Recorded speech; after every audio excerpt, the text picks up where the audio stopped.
Yesterday brought us the really sad news that Ourea events, who are responsible for bringing to life such iconic events as Skyline Scotland, the Northern Traverse, Cape Wrath and Dragon's Back, ceased trading. Now, these are events and a company that have a huge reputation for putting on excellent events that, without over exaggerating it, have probably changed the landscape of ultra running in the UK, bringing us these real expedition type multi-day events. And naturally, there was a huge uprising on social media, frustration, anger, shock, sadness, sympathy, empathy, lots and lots of emotions, literally hundreds of comments across all the platforms to the news. And quite rightly, obviously, a lot of these comments come from athletes who are preparing for these races and are now a little bit shell-shocked and lost in what to do. Even myself personally yesterday, I messaged or communicated with a couple of athletes that I'm working with for some of these events. And also athletes who are thinking about entering events like this in years to come as bucket list events, and now it feels like the whole foundations of their multi-year goals have been rocked.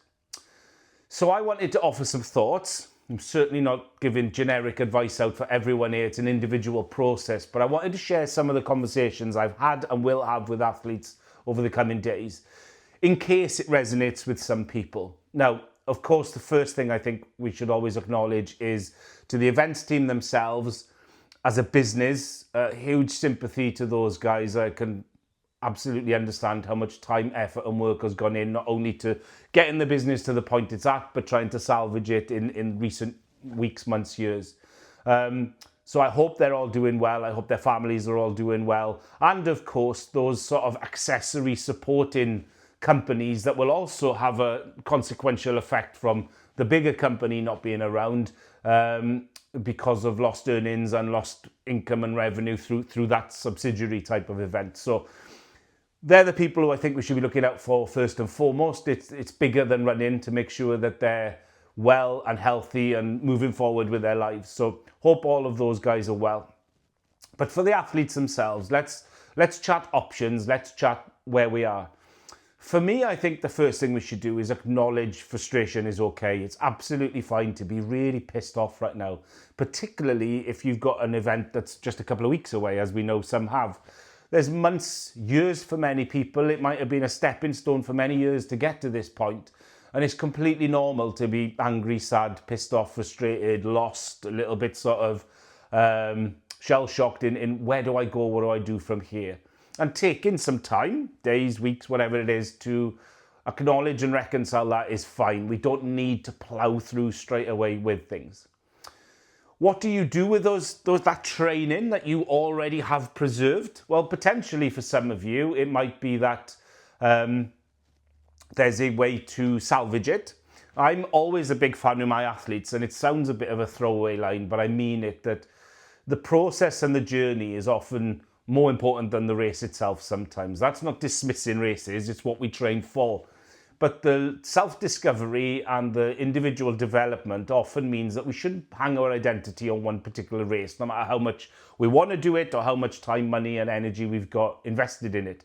Can we redirect that into something else? So for example, and we have to be cautious when we advise this, but many people might now look for a self-strategy type event to maximize that training in the same time scale that they wanted to originally. One of the reasons that events companies like this are so respected is because of the safety and protection we get from the fantastic organization they put in place. So we can't just suddenly go and run the races that we thought we could self-sufficiently solo. It's probably not safe and sensible for most of us. But maybe there's a collective group of people, or maybe there's some way that in some aspect, elements of or similar distances in different places, or something a little bit closer to home, we can translate that. I certainly had a conversation with someone yesterday who's thinking about trying to manifest that into an FKT challenge, and other individual approaches. And it needs time for you to sometimes think about that. Don't make a knee-jerk reaction to that. Go and digest the the emotional response of what you want to do and how you might want to do it, and then sleep on it and discuss it with people and take the emotion out of it before you make those decisions, because a lot of the times perhaps they're not as practical as you think.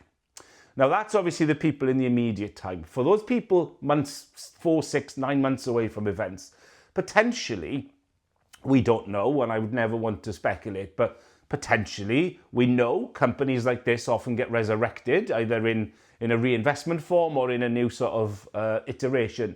So we're not saying categorically these events won't happen. So a little bit of patience there might be the best thing for it. We don't need to make knee-jerk reactions. And my advice to those athletes is keep training.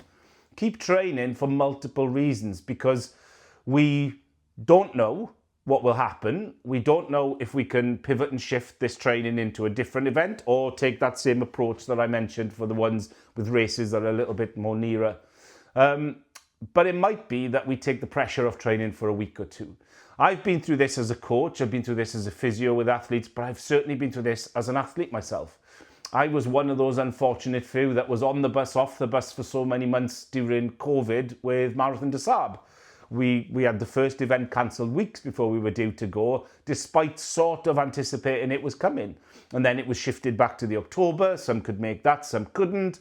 And actually, when you've done a whole training block, you can't just, no matter how motivated you are, you can't just pick up your training and go again and do it again. So I think it's a tough one. It's something that we have to be individual about, but take those common themes. Identify that you're not defined by one race, no matter how important that race felt to you.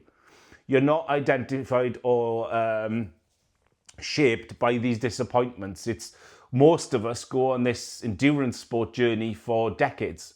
So it's part of the process, and you shouldn't be as disappointed as you will be. It shouldn't be something that you suddenly feels changes everything about you. And for many, it may be a case of, okay, in the short term, I just need to pause. I might need to take the pressure off my training a little bit. Perhaps I'll just dial it down for a while.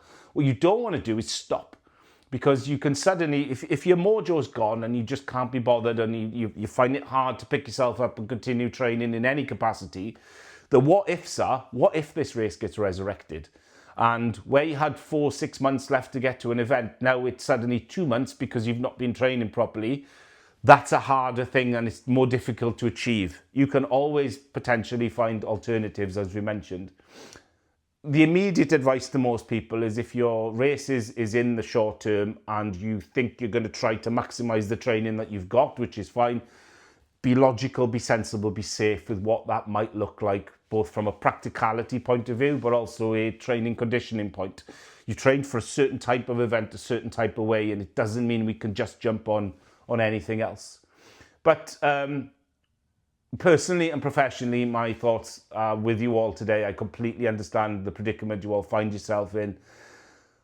Take time to digest it, take time to think about it, and we'll all watch eagerly to see what happens in the coming days, weeks, months even, regarding these iconic events. Hopefully, fingers crossed, they can be salvaged.